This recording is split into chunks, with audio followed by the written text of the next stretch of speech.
नमस्कार दोस्तों, आप सभी का हार्दिक स्वागत है उत्कर्ष इंग्लिश जोन पर। अब जैसे कि आप सबको पता है कि अभी लॉकडाउन चल रहा है कोरोना की वजह से। अब इस लॉकडाउन में हम अपनी पढ़ाई तो छोड़ नहीं सकते, तो आपको घर बैठे कुछ प्लेटफॉर्म मैं आपको ऐसे बताने वाला हूँ जिनसे आपकी पढ़ाई लगातार जारी रहेगी। आपको क्या चाहिए? एक स्मार्टफोन और इंटरनेट का कनेक्शन।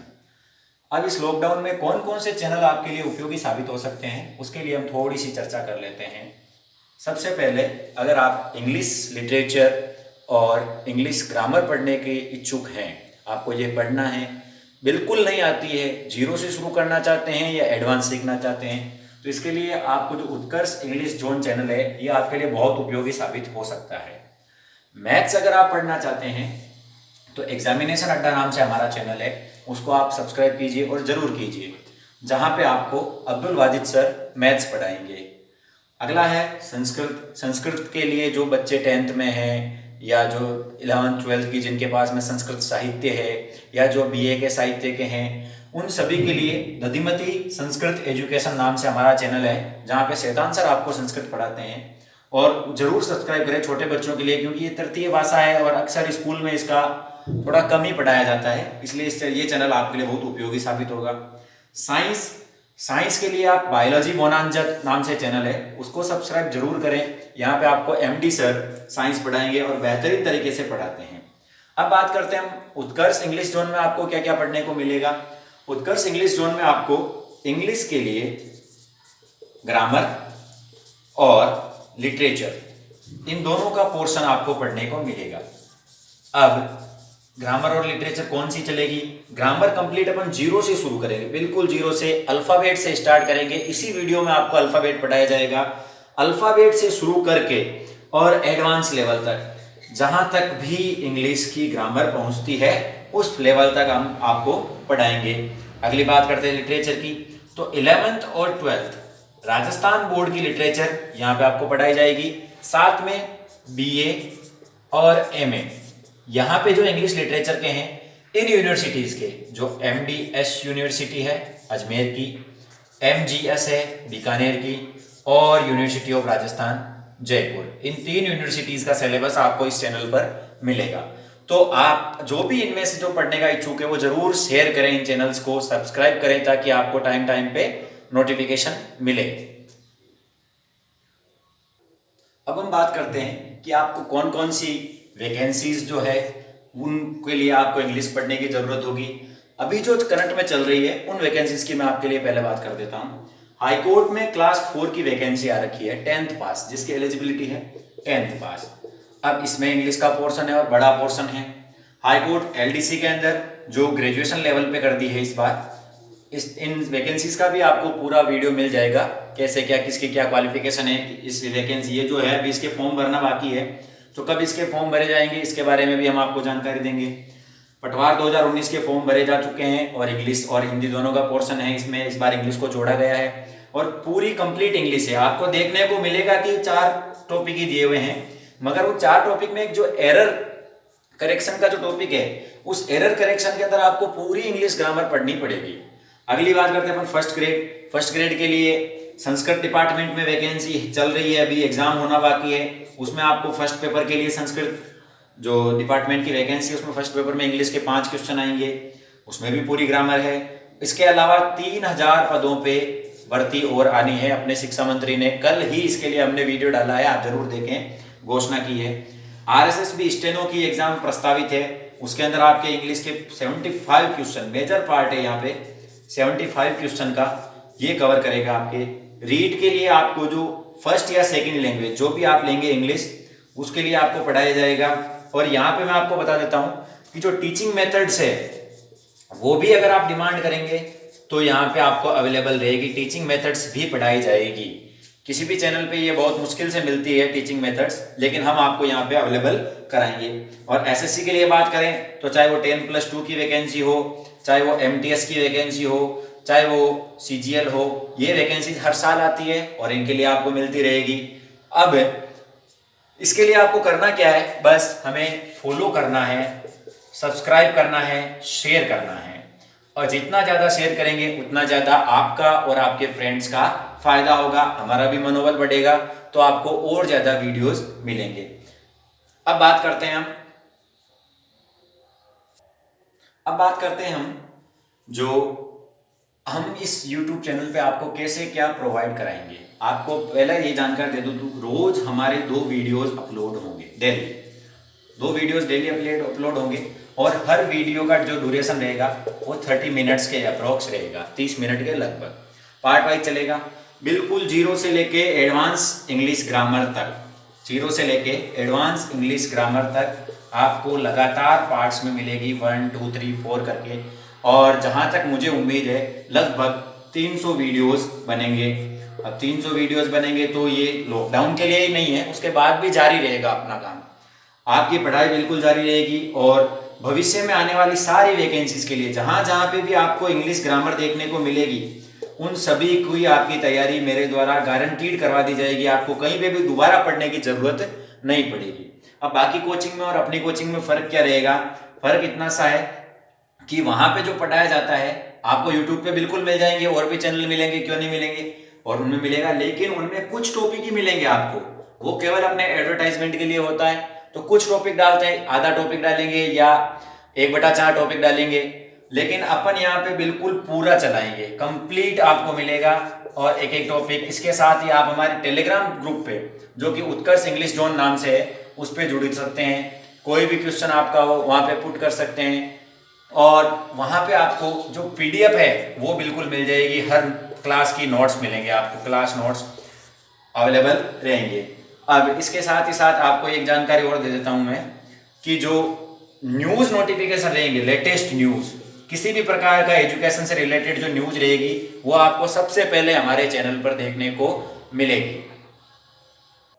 आज का जो हमारा वीडियो है वैसे तो इंट्रोडक्शन वीडियो है, लेकिन फिर भी हम इसमें थोड़ा सा बिल्कुल जीरो से आपको पता चले कि हाँ हम जीरो से कहाँ से जा रहे हैं। आपको ये तो पता होगा कि किसी भी लैंग्वेज के लिए उसके जो अल्फाबेट होते हैं वो सबसे ज़्यादा महत्वपूर्ण होते हैं।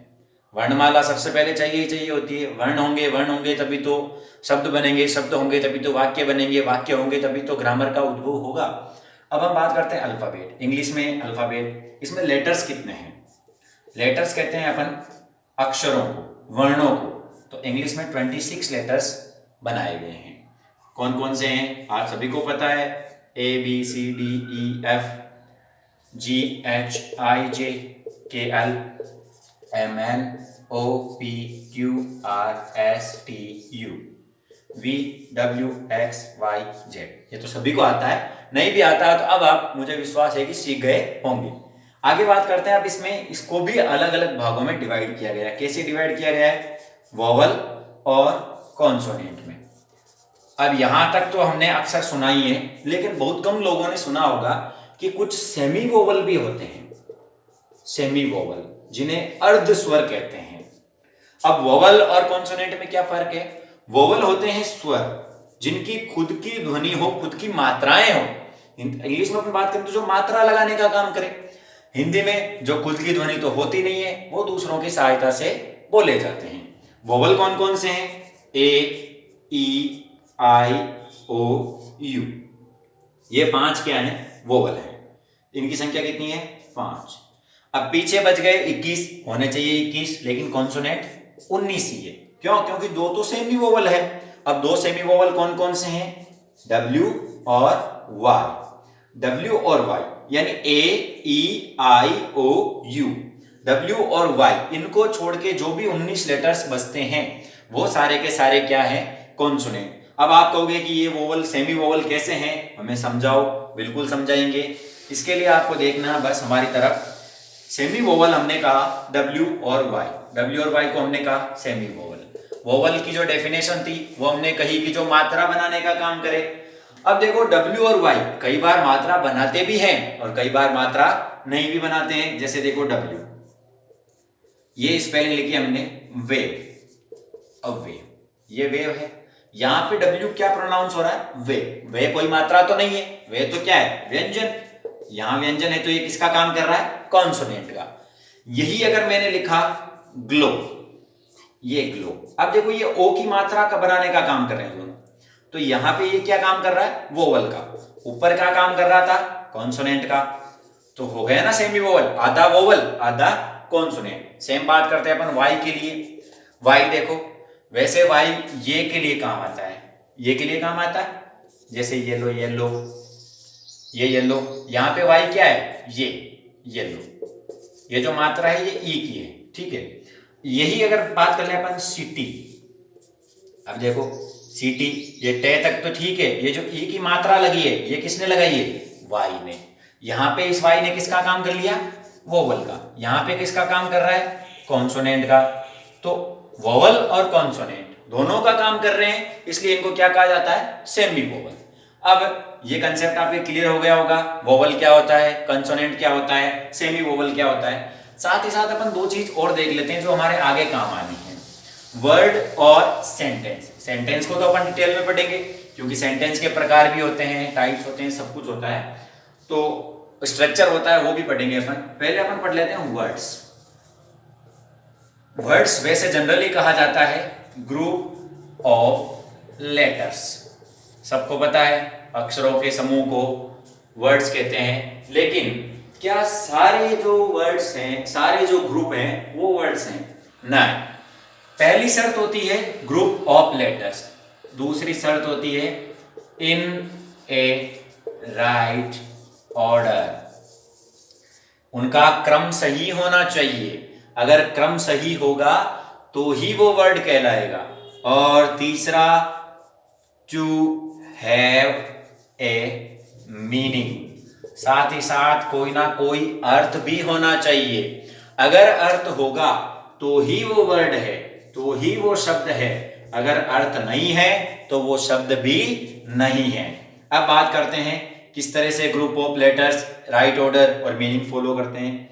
मान लीजिए मैंने लिखा बी ओ वाई, सब बचपन से पढ़ते आ रहे हैं बी ओ वाई, तो ये बी ओ वाई अगर तीन अक्षर हो गए तो ग्रुप तो हो गया, इनका क्रम भी है। बी ओ वाई को हर बार अपन बी ओ वाई ही लिखते हैं, और अर्थ भी है, अर्थ क्या है, लड़का।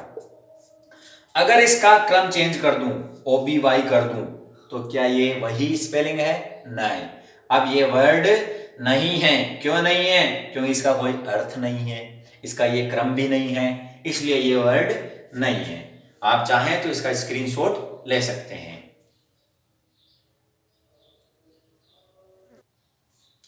वर्ड अपन ने देखा, अब अपन देखते हैं सेंटेंस। सेंटेंस आप सब जानते हो, वाक्य।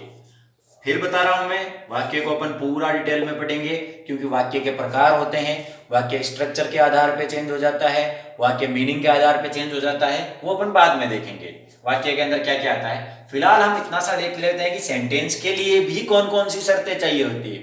सेम कंडीशंस हैं, जो वर्ड के लिए फॉलो होती है वही सेंटेंस के लिए फॉलो होती है। फर्क इतना ही है, वो लेटर्स का ग्रुप था और ये वर्ड्स का ग्रुप है, क्योंकि सेंटेंस तो शब्द मिलके ही तो बनाते हैं सेंटेंस।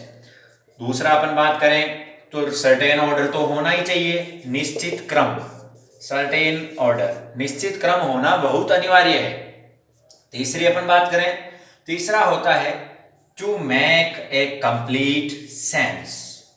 अब उसका तो केवल अर्थ निकल रहा था, लेकिन यहां पे वाक्य पूरा का पूरा समझ पैदा करेगा। वाक्य पूरा तभी होगा जब वो कोई ना कोई मीनिंग निकाल देगा, उसका कोई ना कोई सेंस निकाल देगा। अब बात करते हैं कैसे, एग्जाम्पल देखने जरूरी है। एग्जाम्पल देखते हैं, बचपन से पढ़ते आ रहे हैं, आई एम ए बॉय, मैं एक लड़का हूं। I am a boy, 4 word हैं, ये ए बी वर्ड है, बिल्कुल वर्ड है, क्यों नहीं है, क्योंकि इसमें एक ही वर्ड है, तो इसका कोई क्रम वर्म की जरूरत नहीं है। तो ये 4 वर्ड का ग्रुप हो गया, पहली कंडीशन पूरी हो गई। शर्त दूसरी भी पूरी हो रही है, क्योंकि आई एम ए बॉय को आई एम ए बॉय लिखा हुआ है। अगर यहां पे मैं लिख देता एम ए बॉय आई, ये गलत हो जाता, ये गलत हो जाता। अब कंप्लीट सेंस भी निकल रही है इसकी, मैं एक लड़का हूं, तो तीनों शर्त पूरी हो गई। अब एक चीज सबसे ध्यान देने योग्य बात होती है, सेंटेंस जो है इंग्लिश का वो हमेशा कैपिटल लेटर से शुरू होता है, हमेशा कैपिटल लेटर। जो बड़ी एबीसीडी होती है, बड़ी वर्ण वाला, उसका कोई ना कोई लेटर लेके शुरू होगा, और अंत में कोई ना कोई विराम चिन्ह, मार्क्स जो भी है, स्टॉप मार्क आना जरूरी है। यानी इसको रोकने के लिए, चाहे अब वो फुल स्टॉप हो, वो क्वेश्चन मार्क हो, वो एक्सक्लेमेटरी साइन हो, वो बाद की बातें हैं। कोमा जो है वो फुल स्टॉप में नहीं आता, ध्यान रखना। यानी फुल स्टॉप आना जरूरी है। अब फुल स्टॉप में वो डॉट हो सकता है, क्वेश्चन मार्क हो सकता है, एक्सक्लेमेटरी साइन हो सकता है। वो बाद में देखेंगे अपन, जब सेंटेंस के टाइप्स देखेंगे तब कौन कौन से होते हैं। अब आज के लिए अपन इतनी जानकारी देंगे। अगले वीडियो से आपको बिल्कुल लगातार चलेंगे और सबसे पहले जो अपन टॉपिक लेंगे उस टॉपिक का नाम है पार्ट्स ऑफ स्पीच। सबसे बड़ा टॉपिक भी है और सबसे जरूरी टॉपिक भी है, क्योंकि जो शब्द, जो सेंटेंस के जो पार्ट होते हैं, कौन सा नाउन है, कौन सा प्रोनाउन है, कौन सा एडजेक्टिव है, कौन सा एडवर्ब है, वो हमें आने जरूरी है ताकि हम ग्रामर आगे प्रोसेस कर सकें। नियम पढ़ें, नियम पढ़ने से पहले हमें उनके बारे में जानकारी होना चाहिए। अगले जो वीडियो होगा अपना, उसमें हम नाउन के बारे में चर्चा करेंगे। पार्ट ऑफ स्पीच का पहला टॉपिक है नाउन, उसके बारे में चर्चा करेंगे। आज के लिए इतना ही। आप सभी से एक बार फिर से रिक्वेस्ट करता हूं, अगर आपको वीडियो पसंद आया है और आप अंग्रेजी पढ़ना चाहते हैं, वास्तव में इच्छुक हैं, तो जरूर इसको सब्सक्राइब कर लें और बेल आइकन भी दबा लें ताकि नोटिफिकेशन मिल जाए आपको।